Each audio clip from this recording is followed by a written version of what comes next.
네, 시청자 여러분 안녕하십니까? 뉴스나우 시작합니다.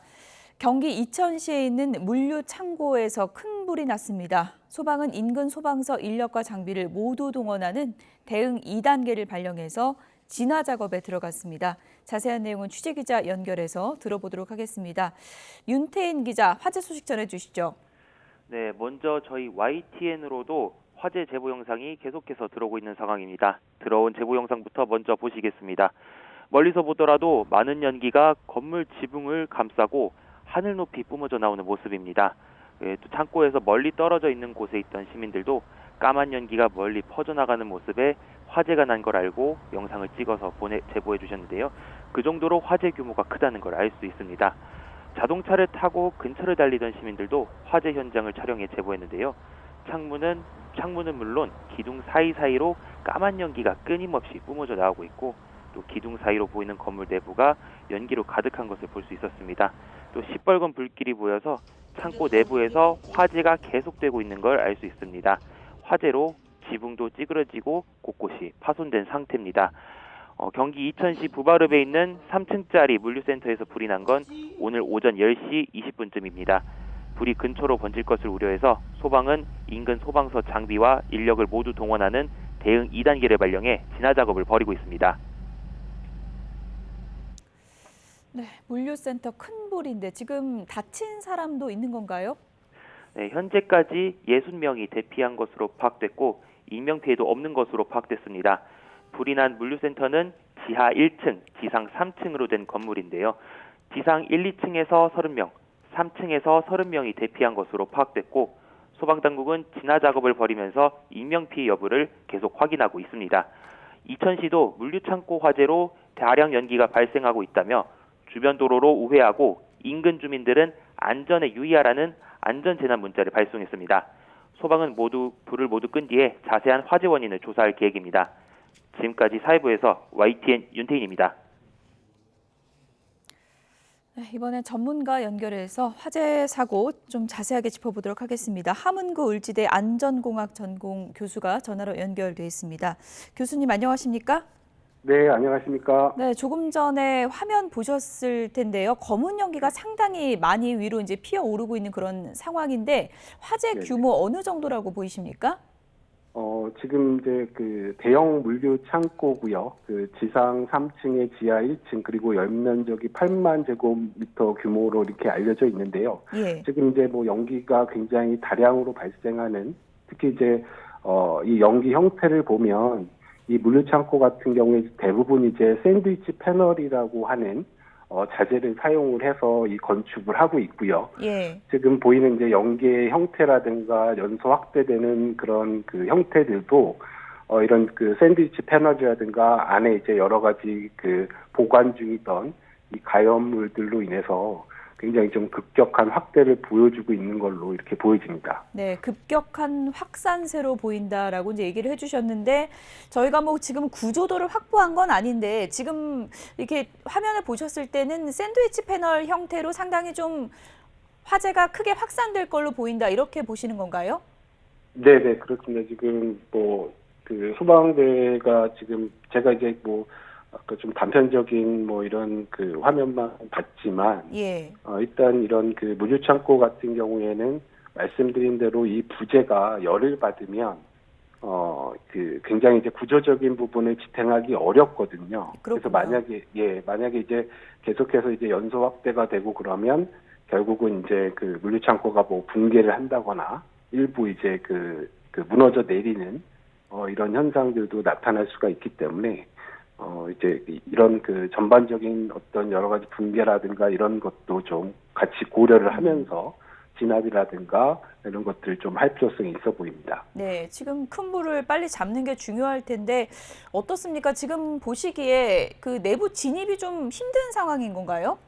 네, 그렇습니다. 지금 뭐 정확하게 지금 현장 상황을 제가 뭐 그 파악하기는 어려운 조건이긴 한데요. 예. 일반적으로 이제 이 샌드위치 패널로 이루어진 이런 그 물류 창고 같은 경우에는 앞서 말씀드린 대로 연소 확도가 굉장히 크고요. 그리고 예. 이제 가장 중요한 것이 방화 구획이라고 하는 부분이 있습니다. 그러니까 뭐 쉽게 말씀드리면 내화 구조로 둘러싸여 있는 이제 방화문 형태로 연기라든가 화염을 좀 가둘 수 있는 이런 것들이 이제 일반적인 건축물에서 사용이 되는데 예. 이 물류 창고와 같은 이런 것은 일반적으로 이제 층고가 높거나 아니면 이제 제가 말씀드린 이제 방화구역이라든가 이런 것들이 용도상 설정이 되기가 굉장히 어렵기 때문에 지금 말씀드린 것처럼 뭐 구조라든가 이런 것들을 하기 위해서 소방대를 투입하거나 이런 것도 굉장히 어려운 그런 그 조건이라고 할 수가 있겠습니다. 네.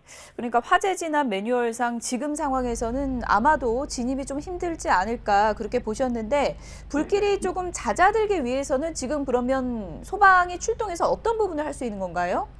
지금 이제 결국은 이 여러 가지, 그러니까 이 가연물 소재라고 하는, 그러니까 건물을 지탱하고 있는 여러 구조부가 말씀드린 대로 이제 굉장히 좀 가연물 형태로 되어져 있기 때문에, 예. 그래서 화재가 더 이상 뭐 다른 층이라든가 아니면 인접으로 확대돼 나가지 않도록 주변을 좀 이제 냉각시키는 부분에 좀 초점을 맞출 필요가 있을 것 같고요.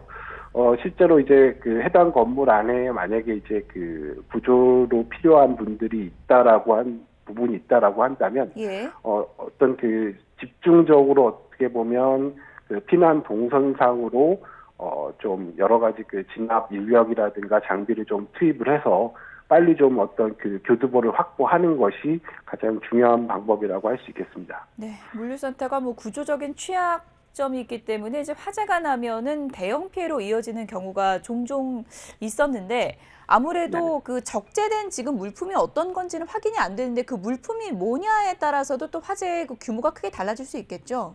네, 그렇습니다. 지금 앵커께서 지적해 주신 것처럼 실제로 물류창고에 대한 그 건축 재료도 중요하지만 말씀하신 대로 그 안에 어떤 그 물류 형태의 것들이 있는지 저장 물품이 굉장히 중요하고요.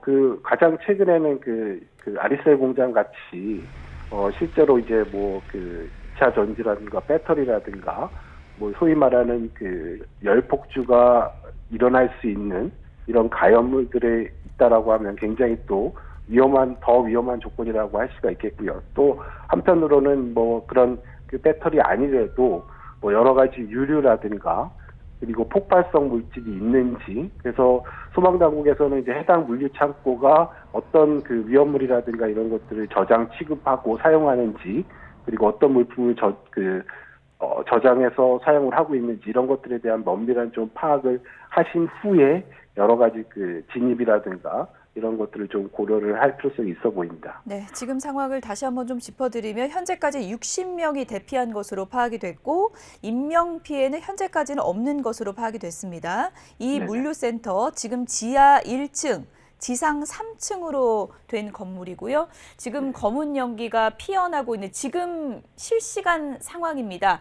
검은 연기가 피어오르는 양이 조금은 줄어든 것 같긴 한데요. 교수님, 네네. 끝으로요. 지금 뭐 검은 연기가 이제 솟아오르는 양은 앞서 본 화면보다는 조금 줄어든 것 같긴 한데요. 네네. 일단 인명 피해가 혹시라도 있을 인명 피해를 줄이는 게 방지하는 게 가장 중요할 테고요. 앞으로 네네. 이 화재 지금 그 화재 진압에서 가장 중요한 부분이 뭔지 끝으로 좀 정리를 해주시죠. 네네. 말씀하신 것처럼 이제 뭐 많은 분들이 일단은 다행스럽게 이제 대피를 하신 걸로 이렇게 알려져 있고요. 예. 그렇지만 이제 혹시 또 요구조자가 있는 상황이라고 한다면 어쨌든 이제 신속하게 그 화재를 진압을 해야 될 텐데요. 만약에 이러한 화재에서 이제 가장 문제가 됐던 부분 중에 하나가 만약에 무리하게 어떤 그런 그 구조자를 수색을 하기 위해서 들어가거나 뭐 이런 부분들은 좀 지양을 좀 해줄 필요성이 있겠습니다. 더더군다나 이제 물류창고 같은 경우에는 앞서 말씀드린 대로 이제 구조적인 붕괴가 일어나면 그래서 대부분이 어떤 그 소방대가 많이 피해를 받는 그런 사고 유형이기 때문에 이런 소방대에 대한 안전이 첫 번째 우선 상황이라고 할 수가 있겠고요. 두 번째는 지금 이제 형태상 보면 이게 3층짜리 건물인데 연기가 이제 최초 뭐 기계실에서 발화가 됐다라고 이제 제가 보도상 봤는데요. 예. 실제로 이제 연기가 발생해서 지출하되는 부분들은 결국 이제 연기가 부력에 의해서 이제 위쪽에서 이제 나오는 형태로 보여지니까. 예, 지금 3층에서 연기가 제일 많이 나오는 걸로 보이거든요. 화면상으로는요. 네네네. 예. 그래서 그 상황을 놓고 보면 결국은 이제 해당 층이 이제 층간 구획이 안 되어져 있는 건물이라는 거를 우리가 알 수가 있겠고요. 그러니까 그렇군요.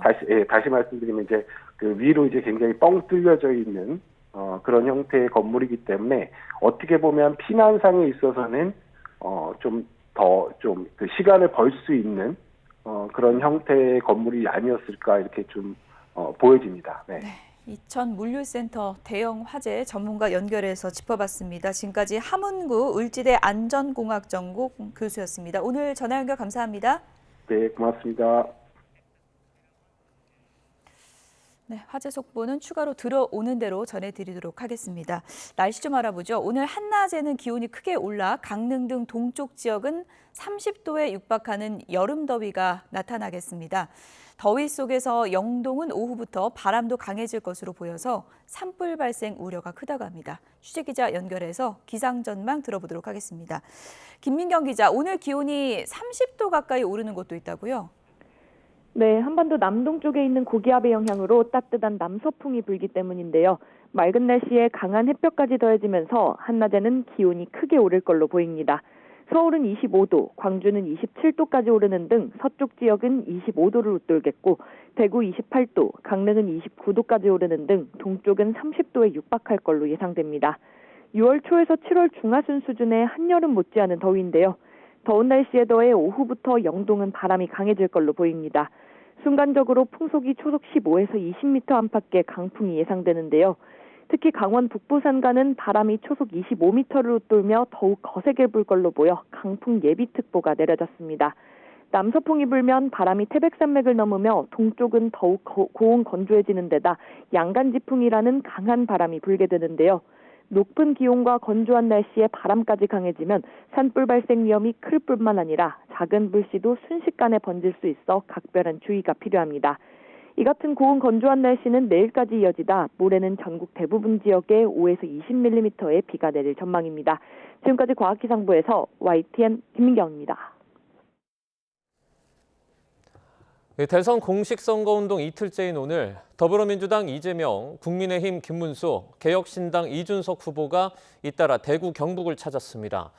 전통적인 보수 지지 기반인 TK 지역에서 바닥 표심을 사로잡기 위한 각 후보들의 각축전이 본격화하고 있습니다. 국회 취재기자 연결합니다. 황보혜경 기자. 네, 국회입니다. 네, 먼저 민주당 이재명 후보. 지금 경북 구미에서 유세를 하고 있는데 오늘 영남권을 종일 누빈다고요?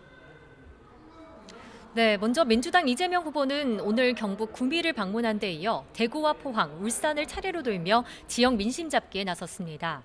공식 선거운동이 시작되기 전 3차 경청 투어로 영남을 찾은 지 사흘 만입니다. 민주당 선대위는 오늘 국가 주도의 산업화 중심지를 방문한다며 국민 통합과 지역 균형 발전으로 새로운 낙동강의 기적을 만들어낼 방안을 제시하겠다고 밝혔습니다. 이 후보는 구미에서 첫 유세에 나섰는데요. 구미는 박정희 전 대통령의 고향이자 국가산업단지로 대표되는 수출 중심지인 만큼 대한민국 경제를 이끄는 핵심 엔진으로 재도약시키겠다는 구상을 밝히기로 했습니다. 조승래 선대위 수석 대변인은 YTN과의 통화에서 지난 대선 당시 대구 경북 득표율이 20% 초반에 그쳤지만 이번엔 이를 끌어올리는 게 목표라고 밝혔습니다. 또 국민 통합을 강조해온 만큼 중도층 표심을 아우르겠다는 계산도 엿보입니다. 오늘 오전 홍준표 전 대구시장 지지자 모임은 민주당사에서 기자회견을 열고 이념과 사상, 진영을 떠나 대한민국 경제 재도약을 위해 이재명 후보를 지지한다고 밝혔습니다.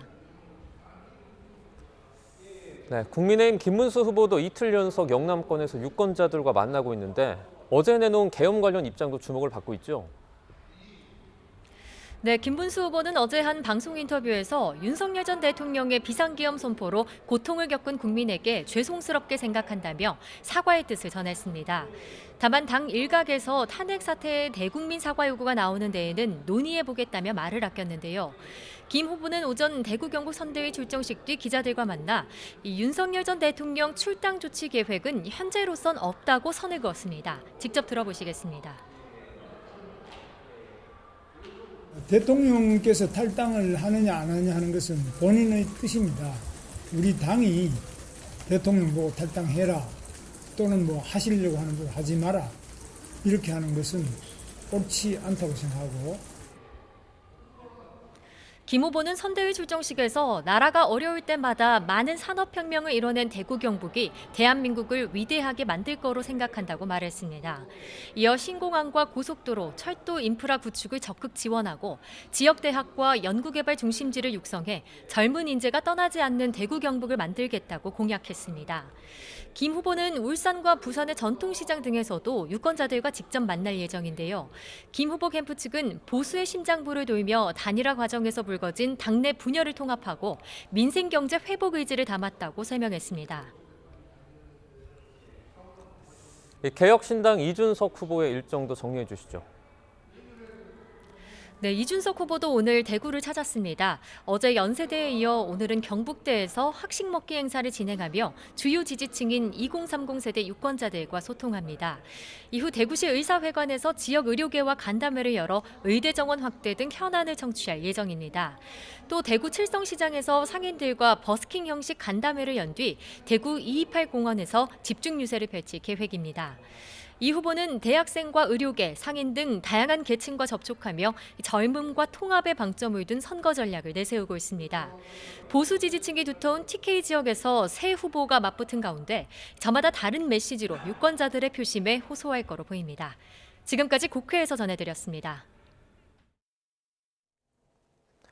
미국과 중국이 첫 무역 담판을 마치고 서로에게 부과했던 폭탄 관세를 115%포인트씩 낮추기로 했습니다. 트럼프 대통령은 이번 미중 관세 협상에서 합의문에 담긴 것 이상의 성과가 있었다며 미국의 승리로 포장했습니다. 워싱턴에서 권중기 특파원입니다. 트럼프 대통령은 미중 무역 합의의 최대 성과는 중국이 시장을 개방하기로 한 점이라고 말했습니다. 관세 전쟁의 이유였던 무역 적자 해소를 대중 수출 증가로 실현할 수 있게 됐다는 겁니다. The best part of the deal was that we opened up China. China agreed to open itself up to American business to go in, and it would have been a great thing, I think, for China. 자신의 관세 정책으로 중국이 큰 압박을 느꼈다며 모든 비관세 장벽을 없애고 펜타닐 문제 해결도 약속했다고 주장했습니다. 그러면서 시진핑 주석과 통화도 곧 이루어질 거라고 예고했습니다. And they were very happy to be able to do something with us. And the relationship is very, very good. I'll speak to President Xi maybe at the end of the week. 다만 자동차와 철강 등 품목별 관세는 인하 대상에 포함되지 않았고 $800 미만 소포에 대한 관세도 철회되지 않았습니다. 트럼프 대통령은 90일 유예 기간 동안 합의가 이루어지지 않으면 중국에 대한 관세는 30%보다 훨씬 높아질 거라고 경고했습니다. 일각에서는 이번 합의로 긴장 완화에 첫 발을 내디뎠지만 미중 무역 갈등의 근본적인 문제 해결까지는 난관이 적지 않을 것으로 예상하고 있습니다. 특히 중국 시장 개방부터 펜타닐 문제 해결까지 트럼프가 내세우는 성과들은 모두 합의문에 담기지는 않았습니다. 결국 트럼프 대통령과 시진핑 주석의 최종 담판까지는 생각보다 오랜 시일이 걸릴 수 있다는 관측입니다. 워싱턴에서 YTN 권중기입니다. 미국과 중국이 첫 관세 협상에서 큰 진전을 보였지만 코스피는 소폭 오름세에 그치고 있습니다. 오늘 코스피는 어제보다 0.21% 내린 2601.76으로 문을 열었습니다. 이후에 소폭 올라서 0.4% 안팎 오름세를 보이고 있습니다. 미국과 중국이 서로에게 부과했던 관세를 크게 낮추고 90일 동안 협상을 이어가기로 하면서 밤사이 뉴욕 증시가 급등한 것과는 다소 온도차가 있는 상황입니다. 다만 코스닥은 0.79% 오른 731.11로 출발한 뒤에 1%대로 오름폭을 키웠습니다.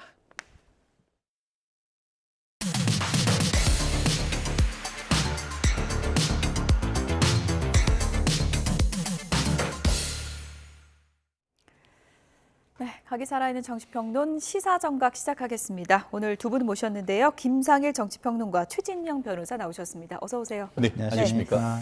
21대 대선이 이제 21일 남았습니다. 21일 남은 오늘 후보들 세 분 모두 TK로 간다 그래요? 네. 서로 날짜를 맞추면 아닐 텐데. 예. 수성이냐 공성이냐 예. 이것이 문제로다. 예. 국민의힘 같은 경우에는 지난 경선을 거치면서 국민의힘 내부 분열이 상당히 심했죠. 한마디로 국민의힘 지지자들이 가장 많이 있는 특히 국민의힘 책임당원이 가장 많이 있는 곳으로 첫 번째로 간 곳이 서문시장 아니겠습니까? 예.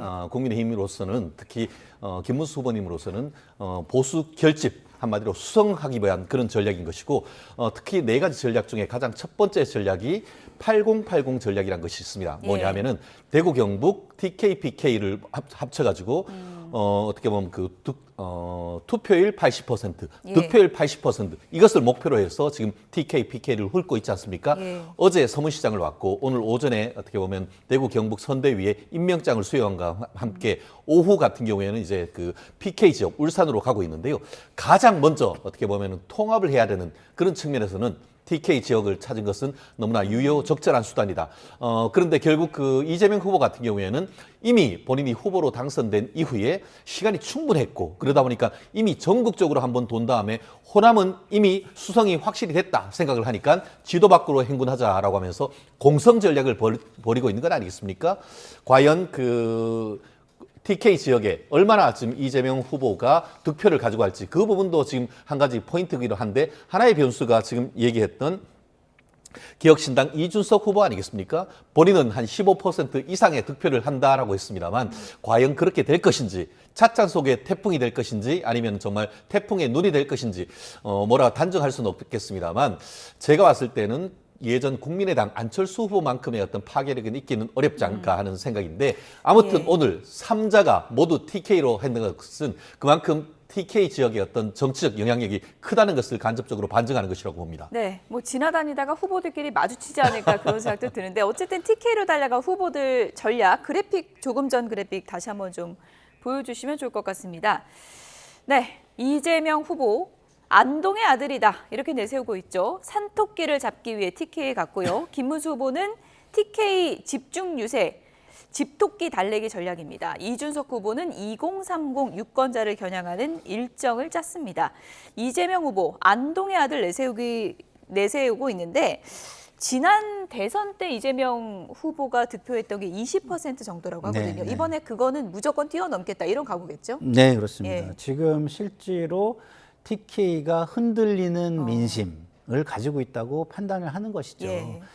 예전처럼 국민의힘을 강고하게 지지하는 마음은 아니라는 겁니다. 그리고 저렇게 함으로써 또 얻을 수 있는 효과는 내란 탄핵, 그다음에 그 계엄에 대한 지금 피의자 신분으로 돼 있는 전 세력, 그 전 정권 세력에 대한 프레임을 그대로 가져갈 수 있는 효과도 동시에 누릴 수 있기 때문에 흔들리는 민심을 공략하고 계엄 탄핵의 프레임을 그대로 가져간다는 측면에서 유효한 전략이라고 저는 생각하고 있습니다. 네, 또 하나의 전략.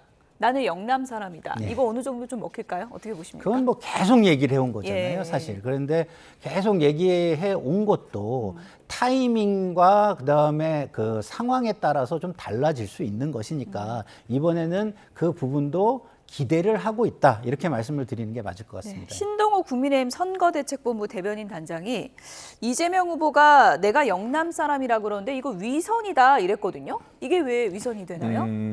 뭐 평가는 그렇게 할 수 있지 않을까 싶습니다.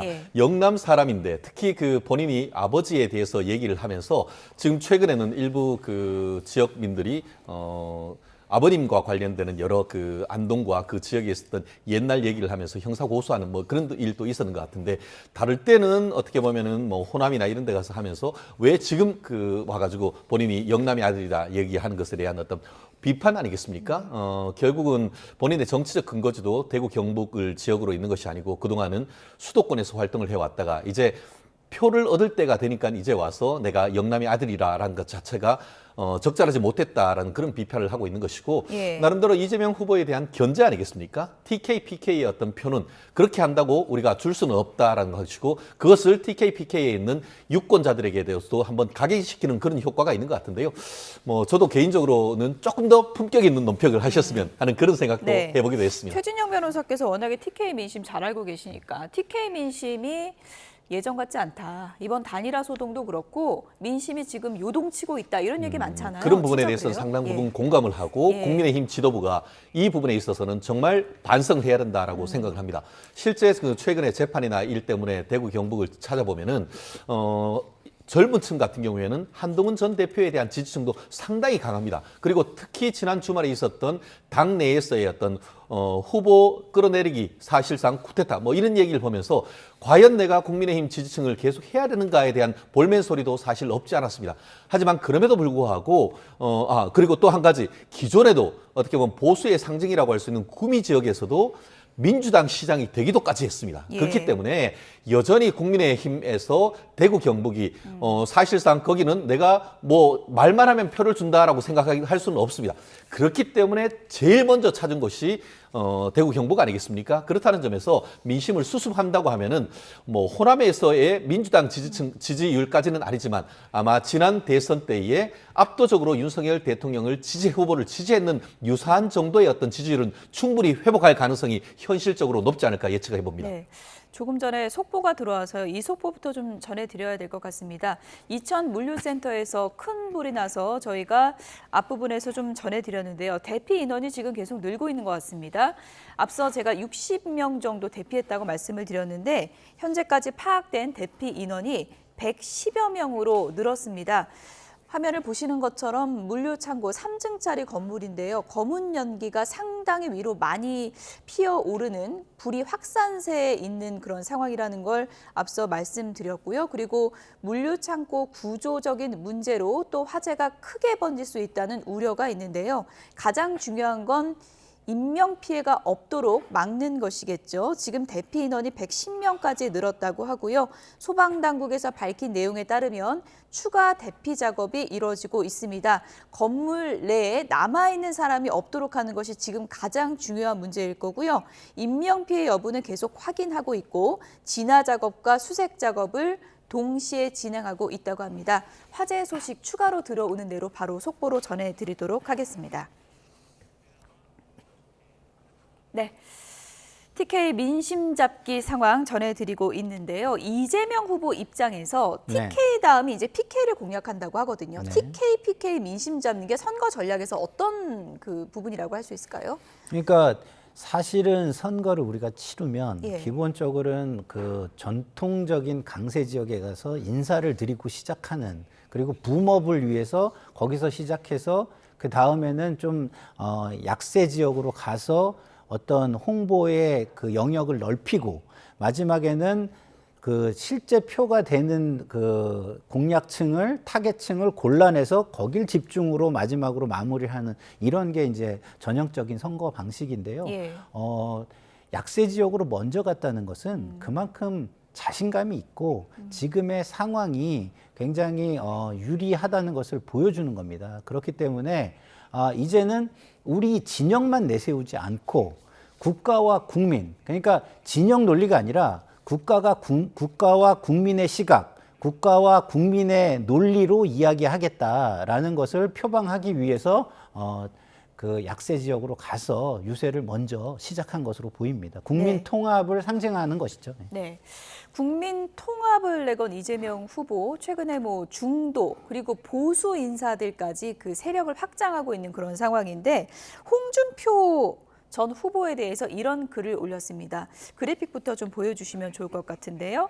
어떤 글인지 함께 보시죠. 네, 낭만의 정치인 홍준표를 기억한다. 솔직히 이번 대선에서 홍준표 선배님이라고 표현했습니다.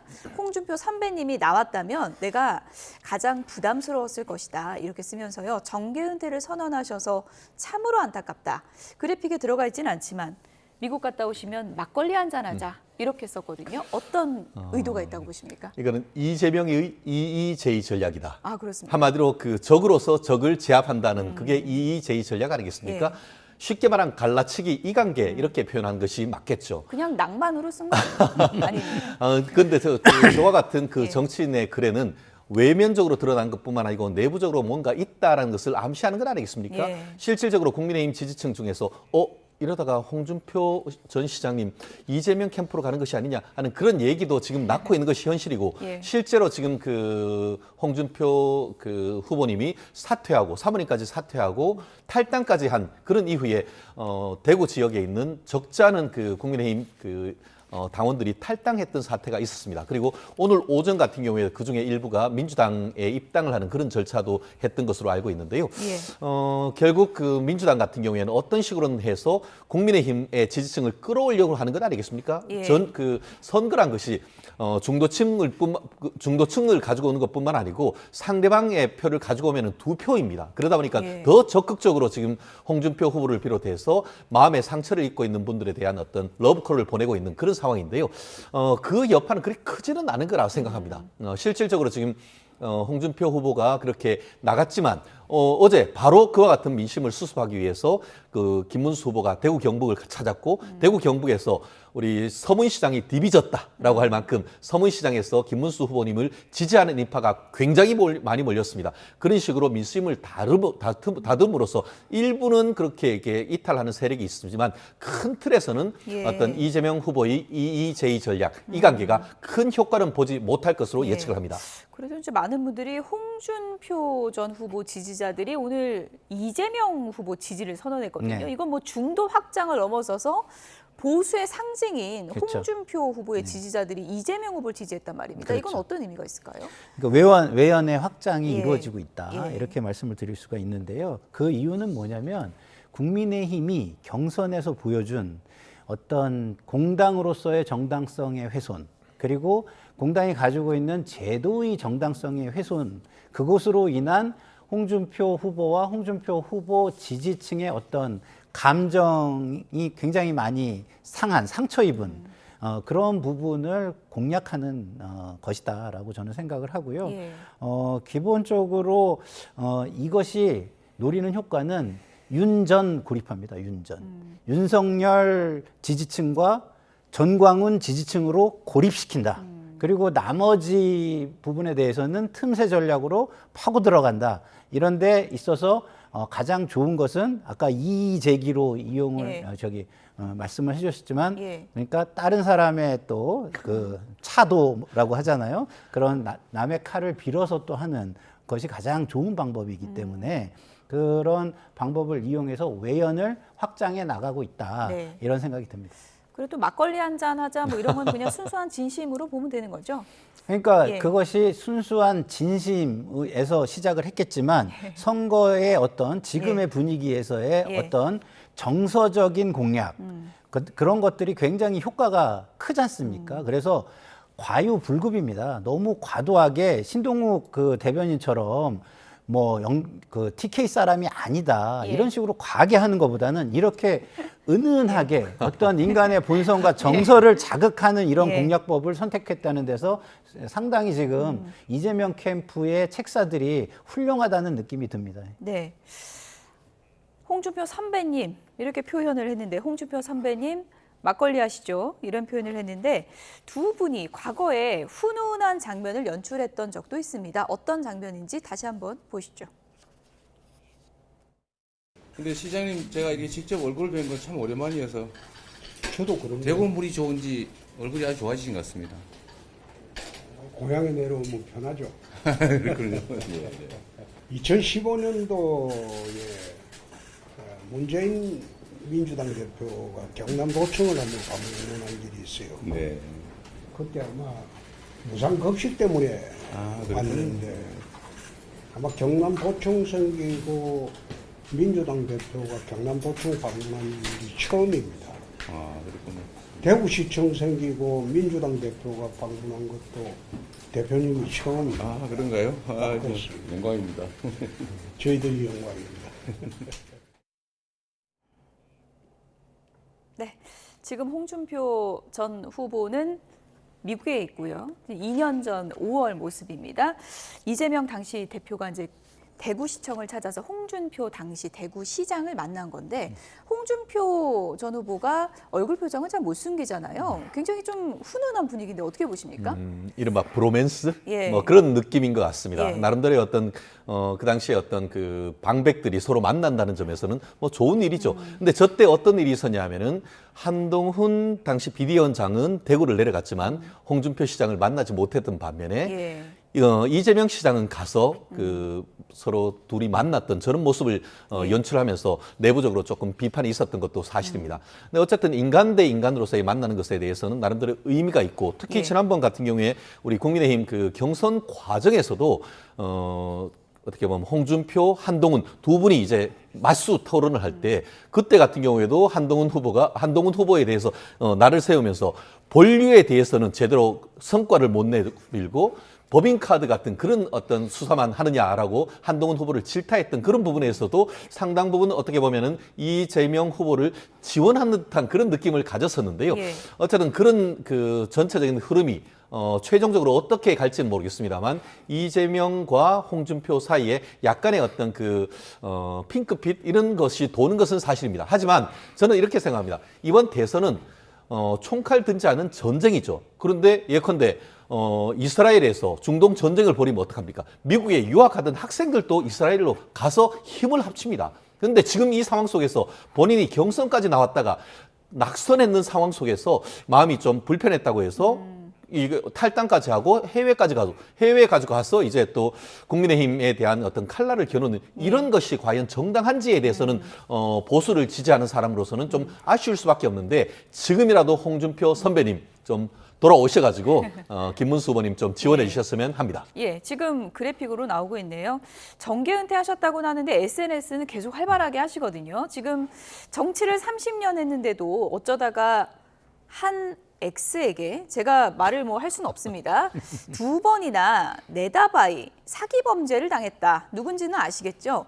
부끄럽고 부끄러워서 낯을 들고 다니기가 창피하다. 이재명의 나라에서 한번 살아보라. 이재명에게 한 집보다 10배나 더 혹독한 대가를 받을 것이다. 이런 글을 올렸습니다.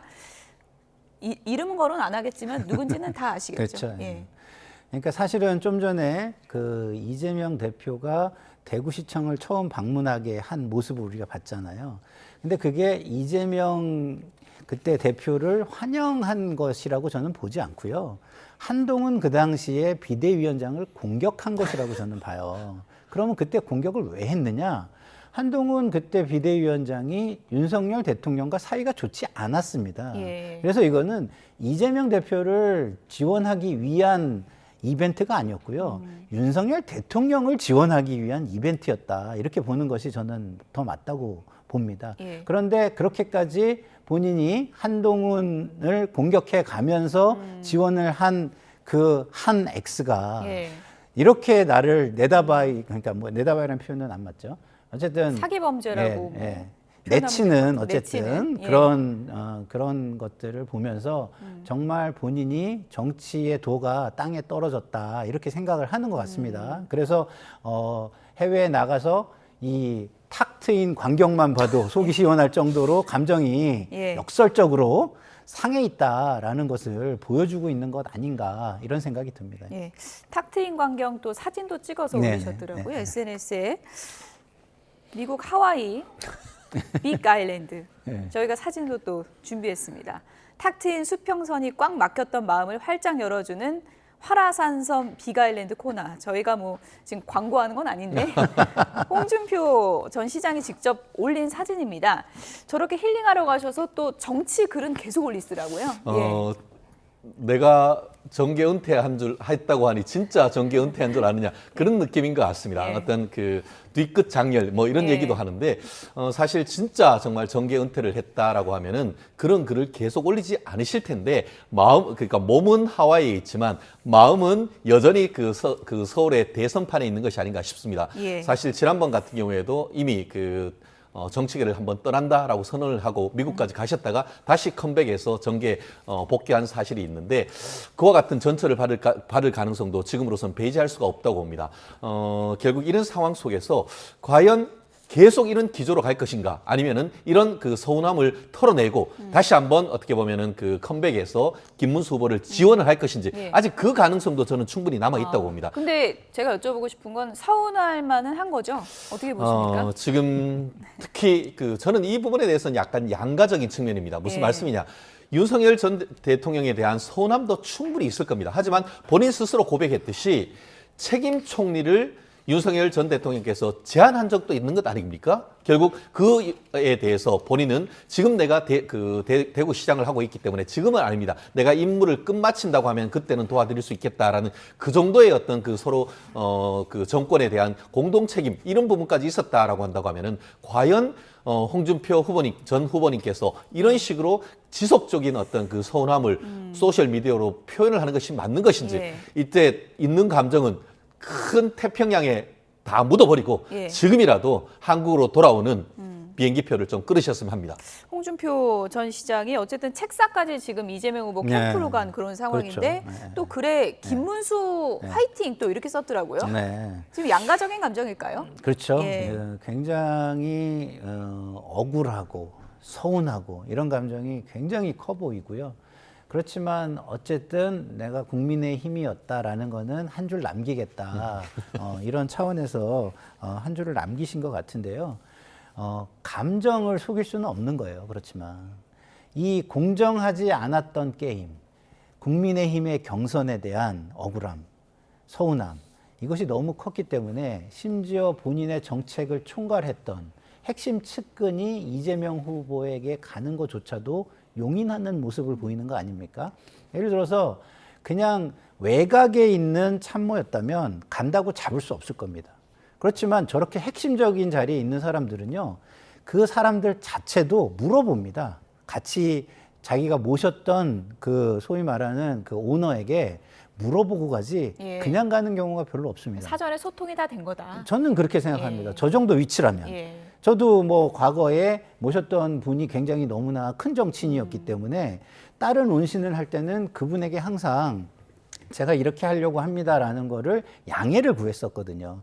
그런 것은 홍준표 전 시장이 큰 정치인이라는 것을 의미하는 것이기도 합니다. 그런데 그렇게 큰 정치인과 함께 일한 사람은요, 생계를 바꾸듯이 함부로 어딜 가는 게 아니에요. 그냥 일반 초재선 의원하고 일한 사람들은 내 생계를 위해서 절로 갈게요 해도 큰 무리가 없습니다.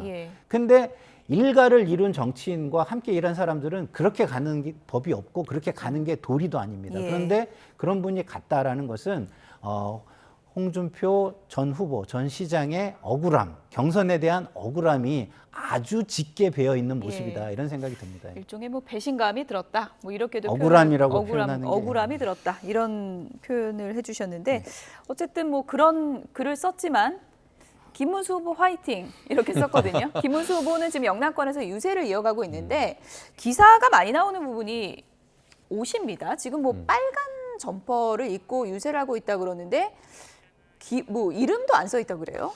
저도 그 모습을 보면서 정말 가슴이 아팠습니다. 제가 지난 일요일 오후에는 지금 집에 알아 누웠었는데요. 그만큼 아마 국민의힘 지지층 같은 경우에는 지난 2, 3일 동안 가슴에 큰 상처를 입었을 겁니다. 대선 후보가 사실상 확정이 됐음에도 불구하고 당에서 기호 2번 김문수란 옷조차 준비 못했다는 이런 것을 보면서 개탄하지 않을 수가 없었는데요. 그렇기 때문에 지금은 통합입니다만 나중에 쇄신함에 있어가지고는 그 부분에 대한 책임도 저는 반드시 물어야 된다라고 저는 그렇게 생각합니다. 그럼에도 불구하고 어쨌든 지금 시작이고 시작하는 과정에서 이름은 없었습니다만 오전에는 없었습니다만 오후에 바로 야구 잠바, 딱 야구 점퍼에 본인의 이름이 있는 그런 모습을 하면서 역시 국민의힘은 저력이 있는 당이다라는 것을 생각을 했고요. 좀 전에 지금 홍준표 후보님의 어떤 경제 척사라고 할 수 있는 그 이병태 전 카이스트 교수님 얘기를 했었는데 저는 그 부분은 거꾸로 저는 좀 전에 홍준표 후보님은 지금 윤석열 전 대통령으로부터 2번 사기당했다 이런 얘기를 하고 있습니다만 오히려 그 홍준표 후보님과 그 경제 책사가 이번에 이재명 후보한테 사기를 당한 것이 아닌가 그렇게 얘기할 수밖에 없죠. 뭐라고 합니까? 이병태 카이스트 전 교수님이 이재명 캠프로 간다라고 얘기했고 국민의힘 쪽에서 상당히 어떤 논란이 일었는데 오늘 뭐라고 나왔습니까? 이재명 캠프에서는 그런 사람 자리 준 적이 없다라고 확인을 하는 글을 냈습니다. 지금 그렇게 나와 있어요. 그렇기 때문에 이 점에 있어가지고는 본인은 일방적인 로브콜을 했지만 이재명 캠프에서는 여전히 그 자리를 주지 않았다라고 지금 나오고 있기 때문에 가운데에서 오히려 홍준표 후보님과 이병태 교수님이 사실상 어정쩡하게 돼서 이재명 캠프에서도 김문수 캠프에서도 이 사이에가 완전히 붕 떠버린 그런 상황이 된 겁니다. 예. 오히려 지금 이병태 전 카이스트 교수의 논란을 통해 가지고 예. 오히려 이재명 후보의 캠프가 득을 하는 것이 아니고 실을 했다. 저는 예. 그렇게 봅니다. 이 부분은 민주당 선대위에서 지금 논의하고 검토 중이다라는 입장을 밝힌 것으로 전해지고 있는데요. 추후에 어떻게 결정될지는 저희가 좀 지켜봐야 될 것 같고, 조금 전에 그래픽 다시 한번 보여주시면 좋을 것 같습니다. 김문수 후보의 빨간 운동복 그 얘기를 좀 하고 있었는데, 왼쪽에 이제 저희가 굳이 비교하는 건 아니지만 자막을 잠시 좀 빼주시면 좋을 것 같습니다. 이재명 후보 같은 경우에는 이제 유세 때 이제 파란 유니폼을 입는데, 그 기호에 이제 밑에 빨간색 그렇죠. 점이 찍힌 네. 통합을 상징하는 저런 옷을 입고 김문수 후보랑은 좀 비교될 수밖에 없는 그런 상황인 것 같습니다. 그렇습니다. 예. 그러니까 저기 여유가 느껴지죠. 이렇게 일에 방점을 하나 찍음으로써 저 점이 되게 부각되잖아요. 그리고 사람들이 궁금증을 유발하잖아요. 예. 왜 저기에 빨간 점이 찍혀 있을까? 굉장히 강렬한 메시지입니다. 누구는 저걸 왜 위에 안 놨냐, 어디에 안 놨냐 하지만 홍보 효과가 저게 점 하나로 들어감으로써 굉장히 큰 홍보 효과가 있잖아요. 예. 그 정도로 캠페인이 굉장히 정교하고 여유 있는 상태다라는 생각이 들고요. 반면에 김문수 후보께서는 본인의 이름조차 없는 빨간 잠바를 입으셨어요. 예. 그러면은 굉장히 바쁘고 당황스러운 지금 상황이구나 이런 생각이 듭니다. 그래서 너무 비교되는 부분이고요. 굉장히 아픈 부분일 수밖에 없는 것이다라는 생각이 듭니다. 그래서 좀 전에 오후에는 바로 준비를 해서 입으셨다, 저력이다 이렇게 말씀을 하시는데 그 정도 실무를 해서 저력을 보여주시는 거는 본질은 아니다라는 생각이 들고 예.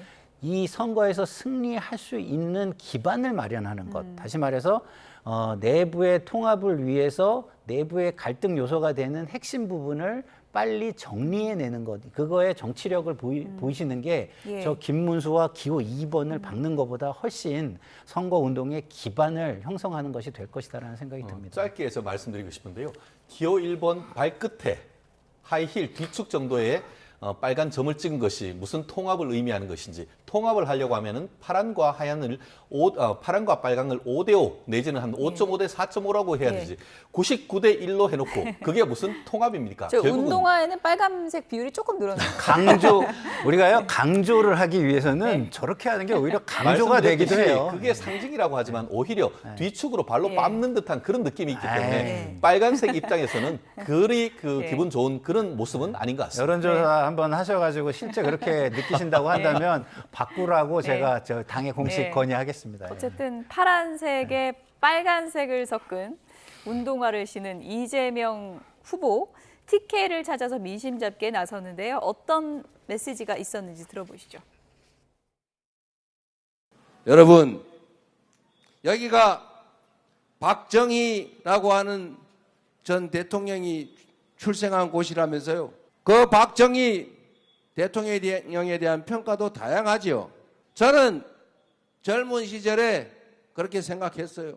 독재하고 군인을 동원해서 심지어 사법기관을 동원해서 사법살인하고 고문하고 장기 집권하고 민주주의를 말살하는 아주 나쁜 사람이라고 생각했어요. 지금도 그건 사실이죠. 또 한편으로 보면 이 나라 산업화를 이끌어낸 공도 있는 것 아닙니까, 여러분? 네, TK 찾은 이재명 후보, 어떤 얘기 하나 들어봤더니 박정희 이름을 거론했네요. 네.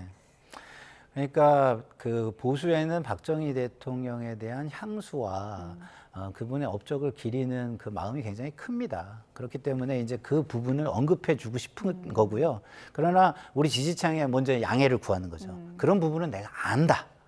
알지만 이런 부분도 있다는 걸 내가 평가한다. 이렇게 얘기를 하고 있는 것이라고 저는 봅니다. 그래서 뭐 저것을 뭐 또 왜 굳이 그러면은 잘못한 부분을 이야기했냐 이렇게 얘기할 수 있겠지만 민주당도 민주당의 지지층의 생각을 먼저 확인해 줄 필요는 있었을 것이다. 이런 생각에 점을 좀 이해해 주셨으면 한다. 예. 이런 말씀을 드립니다. 새로운 낙동강의 기적이 필요하다. 이렇게 민주당에서는 얘기를 하고 있는데 어떻습니까? 대구 민심이 요동치면 국민의힘 너무 실망스러운데 민주당 찍어야 되겠다. 이렇게 좀 많이 옮겨갈 가능성 어떻게 보세요? 옮겨갈 가능성을 높지는 않다고 봅니다. 하지만 항상 그 대구 경북 같은 경우에는 민주당 지지층이 30%, 많을 때는 40%까지 가는 것도 사실입니다.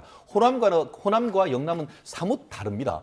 특히 아까 말씀드린 것처럼 제 고향이기도 한 구미 같은 경우에는 민주당 시장이 당선되기도 하는 그런 지역입니다. 그렇기 때문에 보수의 심장이라고 하지만 어떤 일방적인 어떤 그 국민의힘의 독주를 인정하지는 않는 것이죠. 다만 그럼에도 불구하고 지금 같은 경우에는 이번 대선이 상당히 어떻게 보면 이념적인 어떤 측면이 강조되고 있는 건 아니겠습니까? 그렇게 하면서 친북, 친중, 친러로 갈 것이냐 아니면은 한미일 동맹을 기반으로 한 어떻게 보면 미래로 갈 것이냐 이런 부분에 대한 어떤 선명한 그 이념 그 선거 이런 측면에서 본다고 하면은 감정적으로 봤을 때는 이번 그 국민의힘의 내부적인 분란이나 이런 것을 보면서 민주당 쪽에 살짝 그 고개를 돌릴 수도 있습니다만 투표를 할 때는 전통적으로 봤을 때는 기호 2번을 찍을 가능성이 높습니다. 하지만 그럼에도 불구하고 상당 부분 현재 국민의힘에서 이탈하거나 아니면 아예 선거하러 가지 않겠다는 부분이 있기 때문에 그분들을 어떤 식으로 다독일지 그게 이 선거의 TK, PK 그 선거의 관건이 되지 않을까 생각합니다. 네. 김문수 후보 입장에서는 이제 TK에서 안정적인 지지율, 득표율을 확보하는 게 가장 중요한 문제일 텐데 그 앞에 놓인 과제가 바로 계엄의 강, 탄핵의 강을 어떻게 건널 것인가 이 부분일 것 같습니다. 오늘 아침에 김용태 비대위원장 그리고 김문수 후보 어떤 얘기했는지 들어보시죠. 대통령께서 탈당을 하느냐 안 하느냐 하는 것은 본인의 뜻입니다. 우리 당이 대통령 보고 탈당해라 또는 뭐 하시려고 하는 거 하지 마라 이렇게 하는 것은 옳지 않다고 생각하고 만약 윤석열 대통령께서 잘못한 점이 있다고 판단해서 탈당하라고 한다면 우리 당도 책임이 있습니다. 그래서 그 자기가 뽑은 대통령을 탈당시키는 방식 이런 것을 가지고 책임이 면책될 수도 없고 또 그렇게 하는 것은 도리도 아니라고 생각합니다. 자진 탈당을 하지 않은 이상은 출당 조치는 없다. 이렇게 이해하면 되겠네요. 현재로서는 그런 것은 생각해 본 적이 없습니다. 그래서 그 당시에 저희가 탄핵을 반대한 것을 넘어서 실질적으로 대통령 하야를 주장하는 당내 세력들도 있었거든요. 시간이 좀 주시면 저희가 금명간에 후보님께서 입장을 말씀하실 수 있도록 준비하겠습니다. 대통령께서는 본인 재판에 집중하실 수 있도록 해야 된다고 생각합니다. 그리고 저희 당은 미래로 나아가야 된다고 생각하고요. 그 지점에서 저는 여러 가지를 논의할 수 있다고 생각이 듭니다. 제가 목요일 날 이제 비대위원장에 정식 임명이 됩니다. 좀 더 지켜봐 주시면 부분 제가 말씀드릴 수, 또 후보님이 말씀드릴 수 있도록 하겠습니다. 네. 계엄에 대해서는 김문수 후보가 사과를 했고요.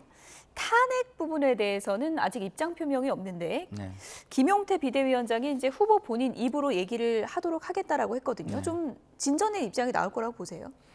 진전된 입장이 나와야겠죠. 나오지 않으면 국민의힘은 공당입니다. 그리고 공적인 일을 벌인 데 있어서는 공적 책임을 져야 되는 겁니다. 사적인 분야에 대해서 사적인 일을 벌인 거는 사적으로 책임지고 사적으로 무마하고 넘어갈 수 있겠지만 불특정 다수에게 영향을 미친 공적 행위에 대한 것을 논하고 있는 것입니다. 근데 공당이 그것에 대해서 대통령이 스스로 판단할 일이다 이렇게만 얘기하는 건 맞지 않죠. 물론 예의가 있고 그런 게 있기 때문에 기본적으로 뒤에서 탈당을 권유하거나 탈당을 스스로 할 수 있도록 노력하는 자세를 먼저 선행하는 것은 저는 필요할 수도 있다고 봅니다만 그런 것들이 만약에 벽에 부닥쳤을 때는 공당으로서의 단호함, 국민에게 보여지는 어떤 소명의식과 의무감, 이것에 입각해서 행동을 해야 되는 거 아닌가, 예. 이런 생각이 드는데, 김문수 후보께서 만약에 그런 생각을 갖지 않다면 공적인 입장보다는 나의 개인적인 입장이 앞서는 사람이다, 나는. 예. 그것을 보여주는 것이기 때문에 그런 사람을 만약에 국민들이 공적 책임을 다할 수 있는 후보로 인정해 줄 수 있을지는 다시 한번 생각해 보셨으면 좋겠다는 생각이 듭니다. 네, 윤석열 전 대통령 출당 조치에 대해서는 오늘 선을 그었습니다. 이분과 관련해 가지고는 예. 아직까지는 그 김문수 후보님 같은 경우에는 그 이 부분에 대해서 특히 비상계엄 같은 경우에는 어제도 그렇고 지난주 관훈 토론에서도 명백한 사과를 했습니다. 특히 민주사회에서 물리력, 군사력을 이용한 것은 최후의 수단이어야 되는 것이지 네. 이 부분에 대해서는 분명히 선을 그었습니다. 그렇기 때문에 계속 민주당 같은 경우에는 이렇게 사과를 함에도 불구하고 계속 비상계엄, 내란 세력이라고 얘기하는 것에 대해서는 더 이상 그와 같은 민주당이 맡아도는 성립될 수 없다라고 생각합니다. 예. 다만 그리고 또 탄핵 같은 경우에도 지금 본인의 그 후보자의 입을 통해서 그 부분은 명백하게 승복한다라고 얘기했습니다. 다만 출당 내지 탈당과 관련해 가지고는 예. 본인 스스로 얘기할 바는 안 된다. 왜냐하면 이 부분에 대해서는 당 전체의 책임이고 예. 결국 출당할지 탈당할지 여부는 이 윤석열 그 전 대통령의 본인이 판단할 문제다. 이렇게 약간 유보적인 입장을 했습니다. 예. 그 반면에 지금 좀 전에 김영태 비대위원장 내정자 같은 경우에는 금명간 빠르면은 본인이 금요일 날 목요일 날 취임을 하면서 그 부분에 대한 어떤 결정을 할 것 같은데요. 제가 생각하기에 오늘 그 김문수 후보님 같은 경우에는 정치적인 어떤 도의적인 측면에서 얘기를 했지만 완곡하게 윤석열 전 대통령의 결단을 사실은 요청한 부분이 아닌가 싶습니다. 아마 오늘 내일 정도에 해서 그 당과 또 윤석열 대통령 측과의 어떤 물밑 조율이 있지 않을까 싶고요. 필요하다라고 한다고 하면은 특히 윤석열 전 대통령 같은 경우에는 지난번에 그게 정당한지 여부를 떠나서 예. 결단의 정치인 아니겠습니까? 그렇다는 점에서 본인이 대통령이 그 김문수를 만들기 위해서 필요하다고 한다면은 예. 충분히 결단도 가능한 분이라 저는 그렇게 윤 예측합니다. 전 대통령의 스스로의 결단을 요구하는 것이다라고 해석을 해주셨는데 이 며칠 안에 윤 전 대통령의 뭔가 결정이 있을지는 좀 봐야 될 것 같고요. 끝으로 이준석 후보 얘기 좀 짧게 해보도록 하겠습니다. 3주면 충분하다. 내가 이길 수 있다. 이런 입장입니다. 들어보시죠. 전국의 모든 대한민국을 걱정하는 시민들이 동탄이 되어서 들불같이 일어난다 그러면은 우리는 다시 한번 이재명 후보와 그를 따르는 무리들에게 트라우마를 안겨줄 수 있을 것이고 그리고 대한민국을 구할 수 있을 것입니다. 앞으로 3주의 시간이 남았습니다. 단언코 말씀드립니다. 3주면 충분합니다, 여러분! 실제로 김문수 후보로 이기는 것은 어렵다라고 많은 분들이 판단할 것이라고 저는 생각하고요. 네. 결국에는 이런 바람이 불어가지고 그 파란으로 이제 선거를 이겨서 이재명 후보를 저지하겠다는 생각이 있는 분이라면은 이제 이준석을 통해 가지고 언더독에 대한 어떤 국민들의 기대 그리고 다윗과 골리앗의 시나리오 이런 것들을 바라는 국민들이 늘어나야 되지 않을까 이런 생각을 합니다. 네, 이준석 후보 4-4-2 전략이잖아요. 네. 그러니까 이재명 대 이준석이다. 네. 이재명, 이준석 4-4 그리고 네. 국민의힘은 20% 내로 묻겠다는 각오인데 네. 가능한 시나리오라고 보세요? 가능한 시나리오가 저는 아닐 거라고 보는데요. 왜냐하면 이게 진영 대 진영의 지금 충돌이 아직도 강한 상태예요. 그럼 우리가 사람들이 관심을 가지는 것이 나의 삶도 있지만 기본적으로 어떤 싸움이 일어나면 그 싸움의 이목이 훨씬 더 집중이 됩니다. 근데 진영과 진영의 싸움이 이렇게 강하게 부닥치는 상황에서 어떤 민생 정책 이슈를 아무리 얘기해봐야 글로 주목도가 그렇게 많이 옮겨가지가 않아요.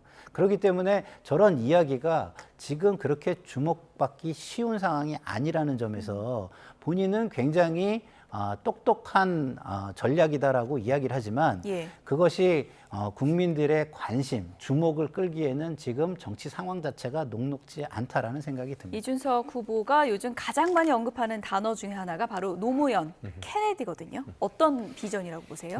어쨌든 젊은 리더십, 예. 40대 기술론 이런 것은 나름대로 평가를 할 수 있다라고 봅니다. 하지만 우리나라는 양당 시스템이지 않습니까? 좀 전에 김평론가님께서 말씀하신 것처럼 대통령 선거는 어떤 선거보다 가장 이념적인 투표가 강합니다. 그러다 보니까 진영이 결집할 경우에 제3지대라는 것은 서기가 현실적으로 어렵고 결국 점점 갈수록 이재명 대 김문수의 어떤 대결 구도 속에서 치열한 경쟁이 될수록 오히려 이준석 후보의 몸값은 오히려 높아질 것이라고 생각합니다. 강한 부정은 강한 긍정. 국민의힘과 후보 단일화할 가능성이 제로라는 것은 사실상 경우에 따라서는 100%도 될 수 있다는 것이거든요. 얼마나 김문수 후보가 선전하는가에 따라서 예. 이재명 후보의 몸값을 높이고 단일화 충분히 예상되는 시나리오가 아닌가 생각합니다. 네. 달아오르는 선거전 두 분 같이 뽑았습니다. 김상일 정치평론가, 최진영 변호사 두 분이었습니다. 고맙습니다.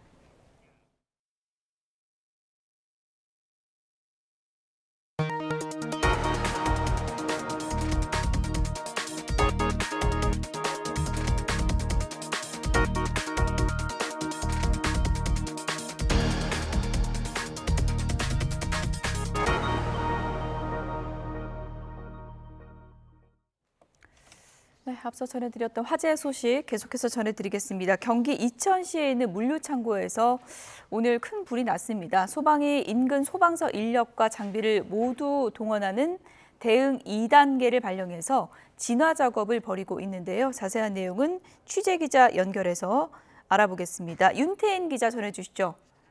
네, 먼저 저희 YTN으로도 화재 제보가 계속해서 들어오고 있는 상황인데요. 큰 불과 함께 검은 연기가 치솟고 있습니다. 현재 상황 먼저 간단히 설명드리면요. 조금 전 소방을 통해 확인했는데 아직 초진이 되지 않은 상황이고 현재는 소방 브리핑이 진행 중입니다. 또 인명피해 여부도 정확히 확인이 되지 않고 있고 대응 2단계도 유지 중인 상황입니다.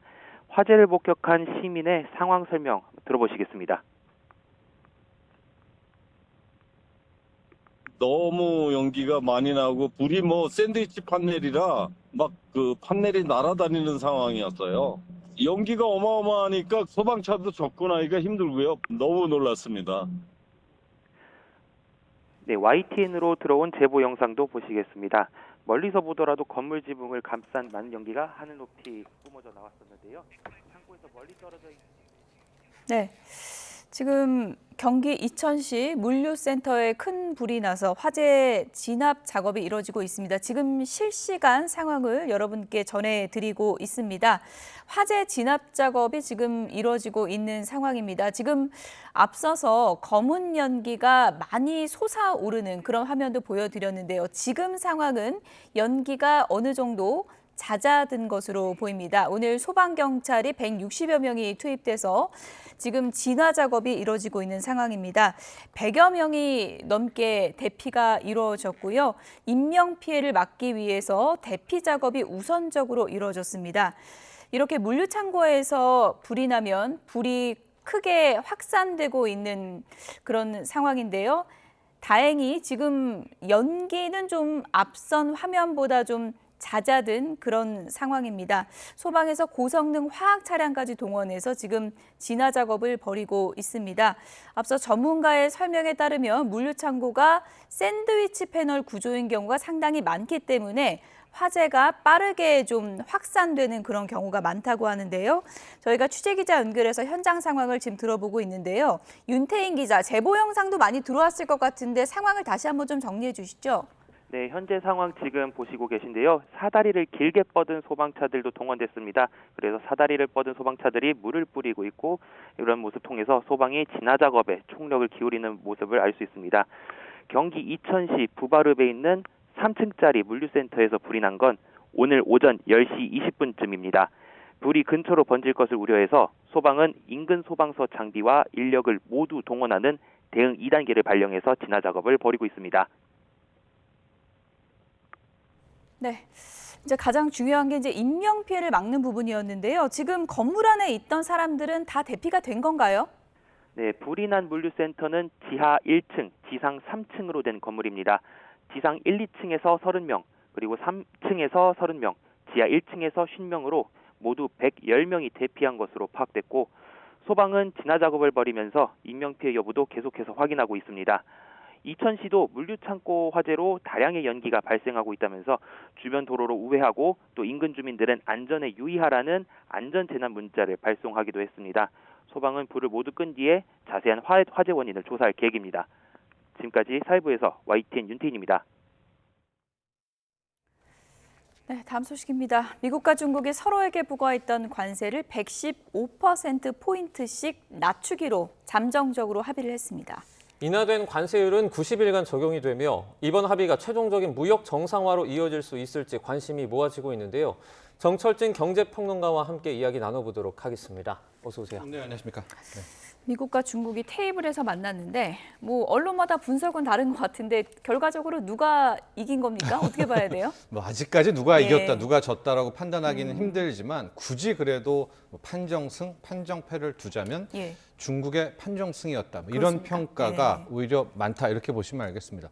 우리 서학개미분들, 미국 주식시장 투자하시는 분들 새벽에 일어나서 깜짝 놀라셨을 겁니다. 정말 4%대 대급등이 나왔었는데 이유가 있었습니다. 우리가 예상했던 것만큼 그이 아니라 몇 배 뛰어넘는 예상 밖의 잠정 관세 협의가 나왔기 때문인데 쉽게 생각하면은 거의 다 풀어줬다 이렇게 보시면 될 것 같습니다. 물론 90일간의 휴전이기는 하지만 당초 미국은 중국에 부과됐던 145%의 관세 중에서 30%만 남겼고요. 중국은 미국에 125%에서 10%만 남겨뒀습니다. 자, 그러면 중국은 30% 맞고 미국은 10%, 중국이 더 맞았네 하시겠지만 그건 잘 보면 펜타닐 관세라고 해서 20% 부분이 있는데 실제로 이거는 좀 상징적인 또 다른 측면의 이야기입니다. 그러니까 우리가 생각하는 기본 관세 10%로 완전히 90일간은 미국과 중국 모두 잠정 협의를 했다는 측면에서 시장은 굉장히 환호를 보냈습니다.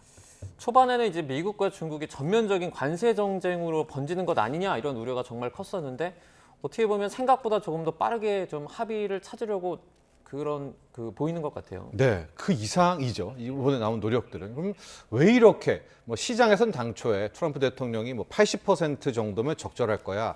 빌 에크맨 같은 헤지펀드 펀드 매니저는 50%일 거야. 그리고 50%에서부터 다시 중국의 관세를 올릴 거야. 이런 의견을 피력했는데 이제는 거의 10% 기본 관세만 남겨둔 것 아니겠습니까?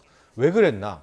미국은 중국에게 또 중국은 미국에게 왜 이렇게 전향적으로 양국이 모두 협상 테이블에 나왔나?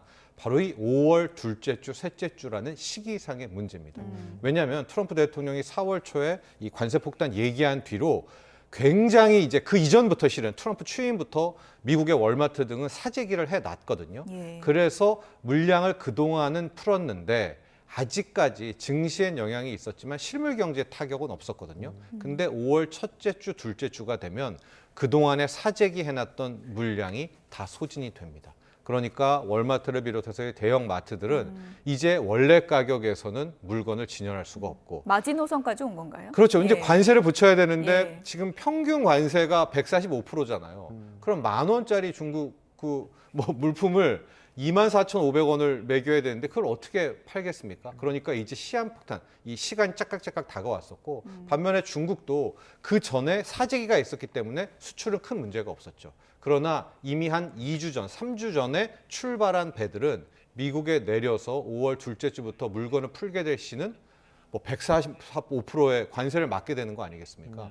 당연히 중국도 이제 더 이상의 공장은 멈춰서게 되겠죠. 그래서 한 신문의 헤드라인은 월마트는 매대가 비는 걱정, 예. 또 중국은 공장이 멈춰서 걱정. 이게 5월 둘째, 셋째 주기 때문에 실물에 직접적인 타격이 오기 전에 이때쯤 한 번 더 협상을 걸자. 이렇게 보시면 될 것 같습니다. 결국에 각자의 이익 앞에서는 움직일 수밖에 없는 것 같은데 트럼프 대통령이 시진핑 주석하고 이번 주말에 통화할 예정이라고 하는데 예정이라고 하니까 이게 통화하기로 약속이 된 건지 본인의 의지인지 그걸 모르겠더라고요. 그렇습니다. 이제 미국 언론, 뉴욕타임즈 같은 경우에도 예. 비난을 하고 제가 왜 중국의 판정승이다 이렇게 이제 이야기를 했냐면 트럼프 대통령의 그 발언이 맞다면 지금 화면에 나오고 있습니다만 이번 합의의 가장 큰 것은 중국이 시장을 개방하기로 했다. 예. 근데 그 어느 협의 내지는 뉴스 언론에 중국이 시장을 개방하기로 했다는 말은 없었거든요. 이게 뭐 합의문에 담긴 이런 것도 아닙니다. 아니잖아요. 예, 양쪽에서 스캇 베센트 재무장관도 저 코멘트는 담지 않았는데 예. 단 한 명. 트럼프 대통령만 저 말을 했고 이번 주말에 시진핑과 통화한다. 실은 트럼프 대통령은 그 전부터 나는 이미 친구 시진핑과 통화하고 있다. 예. 뭐 오늘 아침에도 통화했다. 다 거짓말이잖아요. 이번 주말 게 진짜고. 그럼 앞서 얘기했던 중국이 시장을 개방하기로 한 거 이게 맞다면 정말 미국의 승리겠지만 이것도 또 다른 트럼프의 블러핑, 허풍이라고 생각한다면 정말 트럼프 대통령, 트럼프 정부는 얻은 게 없거든요. 예. 반면에 이번 협의를 놓고 보면 중국이 미국에 걸었던 태클, 가령 히토류 수출 제한은 유효합니다. 이건 풀어주겠다는 얘기가 없었고 그렇군요. 원래 이대로 하면 일기 때를 보라보면 막 중국이 미국에 농산물 사줄게, 뭐 사줄게 물품 구매 약속을 하잖아요. 약속도 없었어요. 그러니까 그냥 10% 막 텐텐만 맞게 된 거고 펜타닐 20% 얹은 것뿐만이기 때문에 모르겠습니다. 이번 주말에 정말 시진핑이랑 트럼프가 통화를 하고 그 와중에서 우리가 다음 주 월요일 날 헤드라인을 봤는데 뭐 중국이 시장을 열었다라든가 이러면 이야기는 달라지겠지만 아직까지 세간의 시선은 트럼프 대통령이 또 저렇게 말로 저러네 또 이런 평가가 많이 시진핑 있습니다. 주석이 뭐 침묵을 이어가는 전략이 성공했다고 하는데 이번에도 전화 통화를 피할 수도 있겠네요. 그러나 이번엔 좀 상황은 다르겠죠. 왜냐하면 다릅니까? 판이 예. 한번 일단락이 됐고 중국 예. 입장에서도 90일간의 유예는 얻어낸 것 아니겠습니까? 그래서 통화를 하게 될 텐데 저 발언 중국이 시장을 개방하기로 했다. 저 발언의 진위는 좀 파악해 봐야 될 것 같습니다. 트럼프가 말하는 중국의 시장 개방이 그러니까 이거 완전 개방을 말하는 겁니까? 정확히 뭘 의미하는 겁니까? 그렇죠.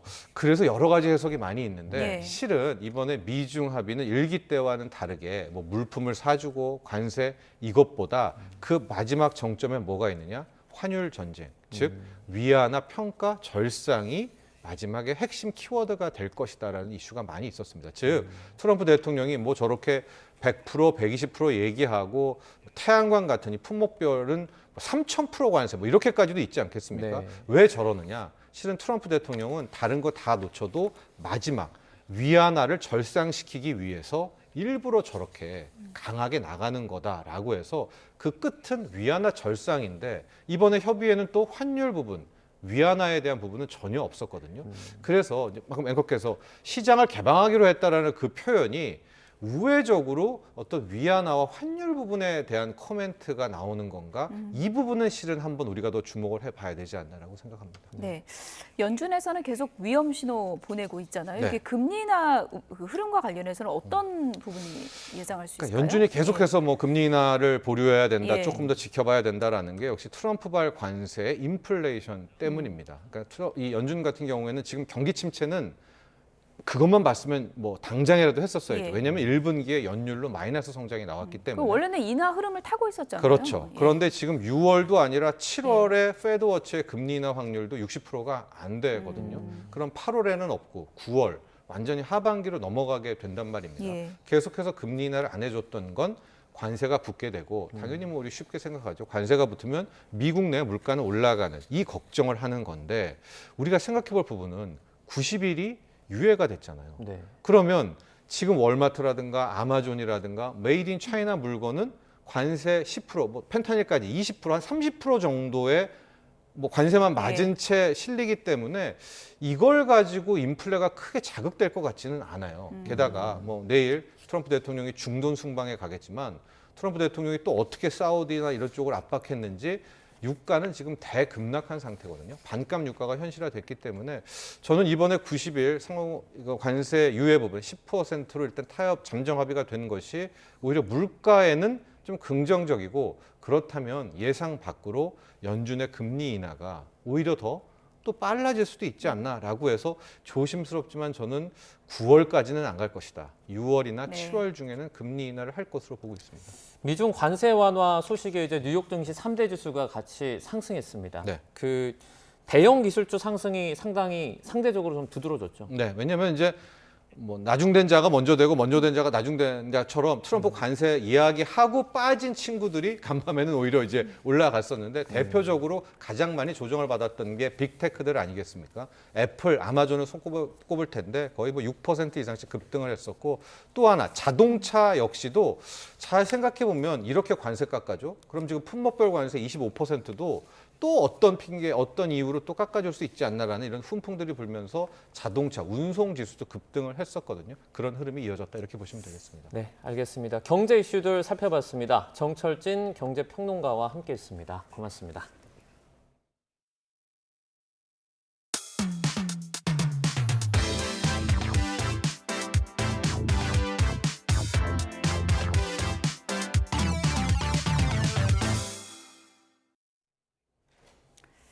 네, 대선이 20일을 남았고요. 공식 선거운동 이틀째인데요. 국민의힘 김문수 대선 후보는 대구와 울산, 부산 지역에서 현장 유세를 이어갑니다. 전통적인 보수 강세 지역인 영남권을 돌며 단일화 과정에서 빚어진 당내 파열음으로 실망한 지지층을 다독이는 데 집중하는 모습입니다. 울산 유세 현장 나가 있는 취재기자 연결해 보겠습니다. 박정현 기자. 네, 울산 신정시장에 나와 있습니다. 네, 유세가 한 10분 뒤 정도 뒤부터 이제 시작될 예정인데 현장의 분위기는 지금 어떻습니까?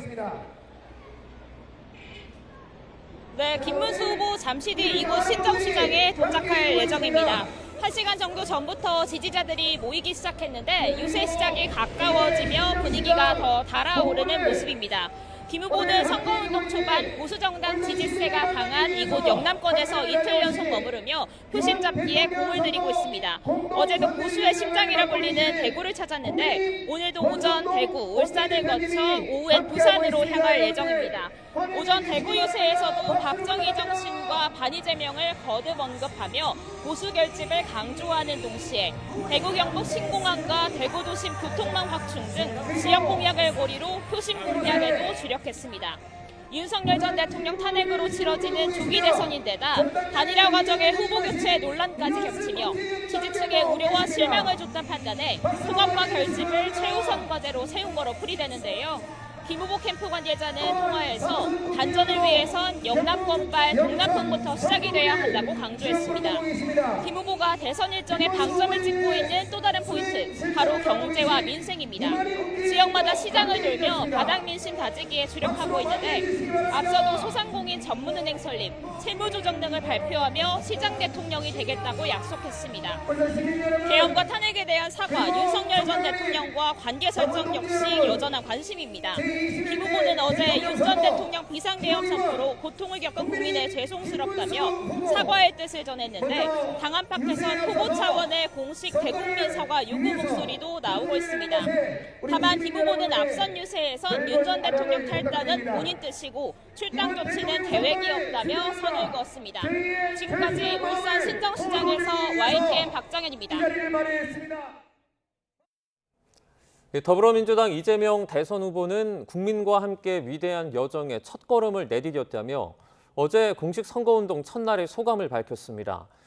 이 후보는 자신의 SNS에 월요일 아침 광화문 광장에 모인 많은 인파를 보고 정말 놀라웠다며 이같이 적었습니다.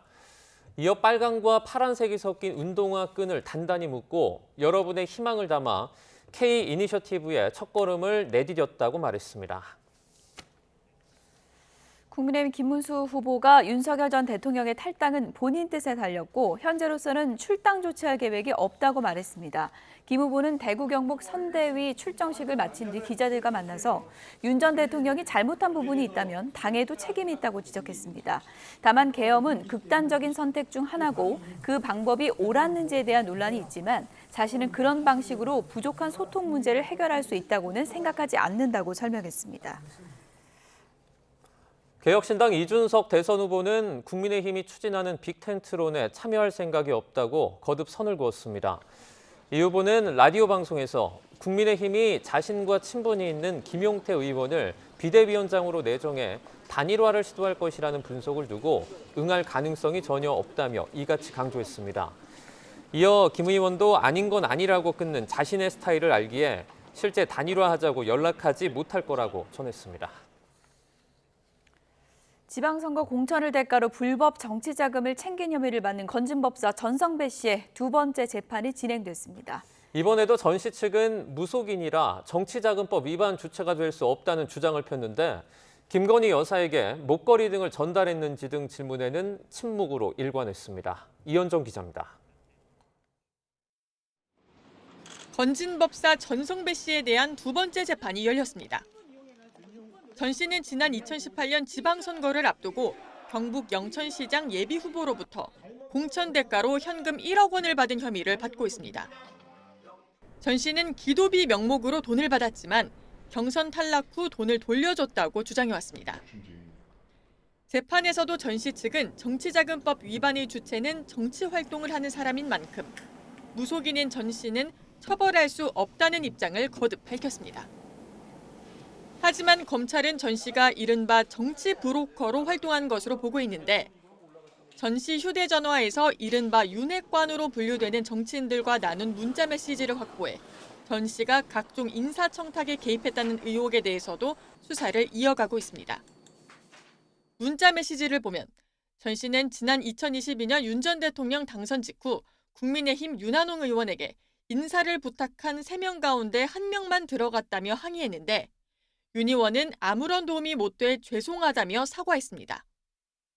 이로부터 한 달 후 전 씨가 당시 권성동 국민의힘 원내대표에게 보낸 문자 메시지에는 경북 봉화군수 후보자를 추천하는 취지의 내용이 담긴 것으로 확인됐습니다. 검찰은 전 씨가 홍일교 측이 윤 전 대통령 부부에게 청탁을 시도하는 데 깊숙이 관여했다는 의혹에 대해서도 수사하고 있습니다. 지난 2022년 당시 통일교 고위 간부 윤모 씨가 캄보디아 메콩강 개발 사업과 YTN 인수 등 현안 청탁을 위해 김건희 여사 선물용으로 전 씨에게 6천만 원대 그라프 목걸이와 샤넬 가방 등을 거는 것으로 보고 있습니다. 하지만 전 씨는 법원에 출석하며 김 여사에게 실제 금품을 전달했는지 등 취재진 질문에 침묵으로 일관했습니다. 통일교 청탁으로 김 여사한테 목걸이랑 금품 전달한 거 인정하시나요? 이뿐만 아니라 전 씨는 서울 강남에서 윤 전 대통령의 비공식 대선 캠프를 운영했다는 의혹까지 받고 있습니다. 이렇게 전 씨에 대한 수사가 전방위로 확대되는 가운데 중앙지검과 별개로 서울 남부지검도 김 여사에 대한 소환 조사 일정을 조율할 것으로 보입니다. YTN 이현정입니다. 네, 이천 물류센터 화재와 관련해서 추가 속보가 들어왔습니다. 현재 현장에서 화재 진압 작업이 이루어지고 있는데요. 대피 인원이 계속 늘고 있습니다. 178명까지 늘었습니다. 네, 소방은 현재 근로자 등 178명이 대피를 했고 추가적으로 계속해서 대피를 하고 있다고 말하고 있습니다.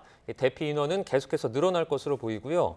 인명피해 여부도 계속 확인 중입니다. 진화와 수색도 동시에 진행하고 있습니다.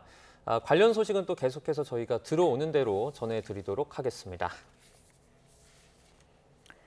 윤석열 전 대통령 부부의 공천 개입 의혹을 수사하고 있는 검찰이 김건희 여사에게 내일 출석을 요구한 가운데 김 여사 측은 출석 여부에 대해 별다른 입장을 내지 않고 있습니다. 서울중앙지검 명태균 의혹 전담 수사팀은 공직선거법과 정치자금법 위반 혐의 등을 받고 있는 김 여사 측에 내일 피의자 신분으로 출석해서 조사를 받으라는 출석 요구서를 전달했습니다. 소환 통보를 받은 김 여사 측은 출석 여부에 대해 별다른 입장을 내지 않고 있지만 건강 상태가 좋지 않고 또 대선을 앞둔 시점 등을 고려해서 출석하지 않을 것이라는 전망이 우세합니다. SKT 해킹 사태로 개인정보 보안에 대한 관심과 경각심이 높아진 가운데 글로벌 명품 브랜드 디올도 해킹 피해를 입은 것으로 파악됐습니다. 디올 측은 고객들에게 보낸 메일에서 올해 1월 26일 외부에 권한이 없는 제3자가 일부 고객 데이터에 접근한 사실을 지난 7일에 발견했다고 밝혔습니다. 또 현재까지 조사한 결과 이번 사건에 영향을 받은 데이터에는 고객 이름과 휴대전화번호, 이메일 주소, 우편 주소 등이 포함됐다고 설명했습니다. 경남 합천경찰서는 농촌 지역에서 여러 차례에 걸쳐 귀금속과 현금 수천만 원어치를 훔친 혐의로 40대 남성 A씨를 구속 송치했습니다. A씨는 지난 3월부터 2달 정도 경남 합천군 등 지역 농가에서 12차례에 걸쳐 귀금속과 현금 7,500만 원어치를 훔친 혐의를 받고 있습니다. A씨는 훔친 귀금속을 현금으로 바꿔 생활비로 일부 쓰고 나머지 돈은 도박에 탕진한 것으로 드러났습니다. 어제 오후 2시 50분쯤 인천 구월동에 있는 대형마트 공사 현장에서 30대 남성 작업자 A씨가 5m 높이에서 추락했습니다. 이 사고로 A씨가 머리와 손목 등을 다쳐 병원으로 옮겨졌는데 생명에는 지장이 없는 것으로 파악됐습니다. 소방은 A씨가 천장 공조시설에서 설비 작업을 하다가 떨어진 것으로 보고 있습니다. 어젯밤 11시쯤 충남 아산 도고면에 있는 식물원에서 불이 나 2시간 만에 꺼졌습니다. 이 불로 인명피해는 없었지만 온실 8개 동 가운데 6개 동에 있는 식물 300여 종과 집기가 불에 탔습니다. 소방은 전기적 요인으로 불이 시작된 것으로 보고 있습니다. 네, 트럼프 미국 대통령이 카타르 왕실로부터 5천억 원이 넘는 보잉 항공기를 선물받아 미국 대통령 전용기로 사용할 것이라고 밝혔습니다. 논란이 일자 비싼 비행기를 공짜로 주는데 안 받으면 멍청한 거라며 이 골프의 컨시드 상황을 빗대서 일축했습니다. 신호 기자입니다. 카타르 왕실이 미국 정부에 선물하기로 한 보잉 747 항공기입니다. 우리 돈 5,600억 원 정도로 미국 정부가 받는 최고가 선물 중 하나가 될 수 있습니다. CNN은 이 비행기가 올해 초 팜비치 공항에 세워져 있었고 트럼프 대통령이 참모들과 내부를 둘러봤다고 보도했습니다. Now, this is highly unusual, and it's raised a lot of questions about, one, whether it's legal, and two, whether it is ethical for the president to accept such a massive gift from a foreign government. 그러자 트럼프 대통령이 직접 설명에 나섰습니다. 카타르 왕실이 보내는 선의의 제스처일 뿐이라며 비싼 항공기를 공짜로 받길 원치 않는다고 말하면 멍청한 사람이 될 수 있다고 주장했습니다. 골프 칠 때 상대방이 이른바 OK를 주면 고맙다고 말하고 받으라는 유명 골프 선수의 말도 인용했습니다. And he had a motto, when they give you a putt, you say thank you very much, you pick up your ball and you walk to the next hole. A lot of people are stupid. They say no, I insist on putting it. 미국이 카타르와 다른 걸프 국가들을 안전하게 지켜왔기 때문에 선물을 받는 게 현명하다는 주장입니다. 여러 차례 질문한 기자에게는 대통령의 감정 섞인 비난이 돌아왔습니다. It's not a gift to me, it's a gift to the Department of Defense. And you should know better because you've been embarrassed enough and so has your network. Your network is a disaster. ABC is a disaster. 미국 정부는 대통령 전용기 에어포스 원이 오래돼서 새 항공기 2대를 주문했지만 보잉사는 2027년 이후 인도를 약속했습니다.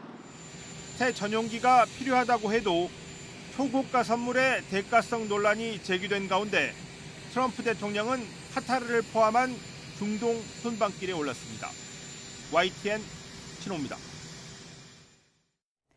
레오 14세 신임 교황이 지난 8일 선출된 뒤 나흘 만에 전 세계 언론인들과 처음으로 만났습니다. 교황은 진실을 보도하다 투옥이 된 언론인들의 석방을 촉구하고 약자의 목소리를 담아낼 수 있는 소통이 필요하다고 강조했습니다. 런던에서 조수연 특파원입니다. 레오 14세 교황이 바티칸 바오로 6세 홀에 입장하자 객석에서 박수와 환호가 쏟아집니다. 교황은 손을 흔들며 화답하고 두 손 모아 감사를 표합니다. 지난 8일 선출 후 처음으로 전 세계 언론과 만나는 자리입니다. 교황은 말과 이미지의 전쟁을 멈춰야 한다며 편견과 분노, 광신, 증오의 소통법을 없애자고 말했습니다. 그러면서 목소리를 내지 못하는 약자들과의 소통에 더욱 관심을 기울여야 한다고 강조했습니다. Ma piuttosto una comunicazione capace di ascolto, di raccogliere la voce dei deboli che non hanno voce. 또 언론의 자유라는 소중한 선물을 보호해야 한다며 진실을 보도하다 투옥된 언론인들의 석방을 촉구했습니다. Pietà della Chiesa ai giornalisti incarcerati per aver cercato a raccontare la verità. E anche chiedere la liberazione di questi giornalisti incarcerati. 교황은 더 나은 세상을 만들기 위해 언론인들이 양심을 따라 용기를 가지고 평화를 위한 길을 택할 것도 당부했습니다. He understands the media and he is asking us to rise to a certain level. I think he's very smart about that. 같은 날 젤렌스키 우크라이나 대통령은 신임 교황과 통화하고 우크라이나 방문을 요청했다고 밝혔습니다. 또 러시아에 의해 강제 이주된 수천 명의 어린이에 대해 논의했다며 바티칸의 지원을 통해 이들이 가족의 품으로 돌아갈 수 있기를 기대했습니다. 레오 14세 교황은 연일 평화와 화합, 사회적 약자에 대한 포용을 강조하며 프란치스코 전 교황의 유산을 이어가는 모습입니다. 런던에서 YTN 조수연입니다. 네. 중증 지적 장애인을 상습적으로 학대해온 활동지원사 사건, 이달 초 YTN이 단독으로 전해드렸는데요. 네. 이 학대 신고 의무자가 이 가해자가 되는 사례가 늘고 있는 것으로 확인이 돼 이 전문성의 강화와 제도 개선이 필요하다는 지적이 나오고 있습니다. 이상곤 기자입니다. 효자손으로 때리고 발로 차고 CCTV 영상을 통해 드러난 50대 장애인 활동지원사의 학대 행위들입니다.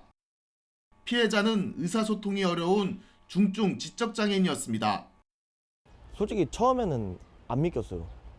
어떤 이유가 있었다고 하더라도 솔직히 그냥 가만히 있는데 막 뺨을 때리더라고요. 장애인 활동 지원 인력이나 관련 기관 종사자는 학대 신고 의무자입니다. 하지만 학대를 막아야 할 이들이 되려 가해자로 확인된 사례는 매년 늘고 있습니다. 지난 2021년 17건에서 2023년 26건으로 2년 만에 50% 이상 증가했습니다. 전문가들은 장애 유형에 맞춘 전문성 강화가 시급하다고 지적합니다. 실제로 장애인 활동지원사 자격은 이론교육 40시간과 실습 10시간만 이수하면 비교적 손쉽게 취득할 수 있습니다. 이후 기관별 보수교육이 이루어지고는 있지만 정신적, 육체적으로 어려움을 겪는 활동지원사가 적지 않습니다. 법정 교육이나 추가 교육을 한다고 해서 꼭 이게 완전히 또 사람의 인식이 바뀌기는 쉽지 않을 거기 때문에 낮은 임금 등 열악한 근무 환경 개선은 물론 심리적으로 불안정한 고위험군을 위한 맞춤형 지원도 시급하다는 목소리가 나오고 있습니다. 활동 지원사의 그 자질과 그들의 또 장애에 대한 이해 수준, 또 인권 의식 수준이 이제 사실은 수반이 돼야 되는 것이죠. 또 그거와 맞물려 있는 게 활동 지원사들의 처우 문제도 아마 또 우리가 말하지 않을 수가 없을 것 같아요. 신고 의무자인 활동 지원사가 더는 학대 가해자가 되지 않도록 제도 정비와 대책 마련이 시급합니다. YTN 이상곤입니다. SK텔레콤이 해킹 피해 대응을 위해 유심 재설정 서비스를 도입한 첫날 2만 3천 명이 이 서비스를 이용한 것으로 나타났습니다. SK텔레콤은 오늘 오전 정례 브리핑을 통해 어제 전체 유심 교체의 20% 정도가 서비스 첫날 유심 재설정을 선택했다고 설명했습니다. 유심 재설정 서비스를 이용하면 실물 유심을 교체하지 않고 일부 사용자 정보만 변경해 복제를 차단할 수 있습니다. 국내은행의 서울 지역 주택담보대출 연체율이 상승해서 역대 최고치를 기록했습니다. 한국은행 경제통계 시스템에 따르면 지난 2월 말 기준 국내은행의 서울 지역 주택담보대출 연체율이 0.35%로 관련 통계가 작성된 지난 2019년 12월 이후 가장 높았습니다. 세계 3대 영화제로 꼽히는 칸 영화제가 현지 시간으로 오늘 프랑스 칸 일대에서 개막합니다. 황금 종려상 등 경쟁 부문에서는 형제감독 장피에르 다르덴, 리크 다르덴의 신작 더 영 마더스 홈 등 작품 21편이 초청됐습니다. 수상 결과는 오는 24일 폐막식 행사인 시상식에서 공개됩니다. 올해 칸 영화제에는 한국 장편 영화가 한 편도 초청받지 못했는데 이는 2013년 이후 12년 만입니다. 오늘 야외 활동하실 분들은 옷차림 가볍게 하고 나오셔도 좋겠습니다. 낮 동안 기온이 크게 오르면서 더위가 느껴지고 있는데요. 현재 서울 기온은 24.6도까지 올라 있고요. 볕도 강하게 내리쬐고 있습니다. 다만 일교차가 무척 크게 벌어지고 있는 만큼 얇은 외투는 함께 챙겨 나오시는 게 좋겠습니다. 오늘 전국 하늘에 구름만 다소 지날 뿐 대체로 맑은 날씨가 이어지고 있습니다. 다만 구름 사이로 내리쬐는 볕이 강한데요. 전국적으로 자외선 지수가 높음에서 매우 높음 수준까지 치솟아 있고 오존 농도도 점차 짙어지겠습니다. 외출 시 자외선 차단뿐만 아니라 호흡기 건강 관리에도 유의하셔야겠습니다. 오늘은 따뜻한 서풍이 불면서 어제보다 더 덥겠습니다. 서울 25도, 광주는 27도가 예상되고요. 강릉 29도, 대구와 포항은 28도까지 오르는 등 동쪽 지방에서는 30도에 육박하는 여름 더위가 나타나겠습니다. 내일도 서울 한낮 기온이 26도까지 오르는 등 예년보다 더운 날씨가 이어지겠고요. 스승의 날인 모레에는 서울 등 중부와 남해안, 제주도에 비가 내리면서 고온 현상이 주춤할 전망입니다. 내일까지 중부 서해안과 강원 영동을 중심으로 바람이 무척 강하게 불겠습니다. 날아갈 수 있는 물건은 단단히 고정하는 등 시설물 관리에 유의해 주시기 바랍니다. 지금까지 YTN 윤수빈입니다. 뉴스나우 오늘 순서는 여기서 마치겠습니다. 내일도 생생한 뉴스로 찾아뵙겠습니다. 여러분 고맙습니다.